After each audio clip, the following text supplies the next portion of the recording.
नमस्कार. तर हा व्हिडिओ त्या सगळ्यांसाठी आहे जे लोक म्हणतात की मी फिरून आलो कोकण. मी फिरून आलो रे कोकण. कोकणात काय पाहिलं त्यापेक्षा कोकणात काय अनुभवलं हा खरंच एक मुद्दा आहे. कोकणात पर्यटक स्थळं तर आहेतच, पण त्याहूनही जास्त इथे तुम्ही जर कोकण अनुभवाल तर तुम्हाला ह्याचं आंतरिक सौंदर्य दिसेल व ह्याची खोली कळेल. मी हे जेव्हा पाहिलं अनुभवलं तेव्हा आय वॉज स्पीचलेस. स्वर्गसुद्धा अपुरा पडेल असं आपलं कोकण, आणि त्याचं मी वर्णन कोण करणार. रिसॉर्ट्समध्ये 4 भिंतींच्या आत राहून पर्यटक स्थळं फिरणं खूप कॉमन आहे. हो, गिझरवर नाही, चुलीवर स्वतः पाणी तापवून कधी आंघोळ केली आहे?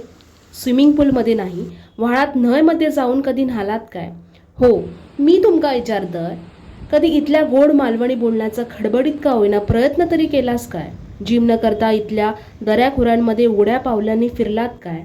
शहरात काय भैयाकडून खरवस विकत घेऊन खात असाल, पण गाय आल्याबरोबर यथेष्ट खरवस खाऊन वासराचा तो निरागसपणा आणि गाईचं मातृत्व डोळे भरून निहाळलात काय? शेणात इव मांडणाऱ्यांनो, शेणान चारवलेल्या जमिनीवर वाव म्हणाल, पण स्वतः कधी शेण चारवाल काय? Farmers life. शेतात जाऊन कोणीही चाय पिईल, पण शेतात वावरून मग मिळालेल्या चायच्या घोटामध्ये खूप अंतर असेल. निसर्ग पाहणं आणि निसर्गाशी समरस होणं ह्यात खूप अंतर असेल. तुम्ही कधी स्वतः माड शिपलात काय?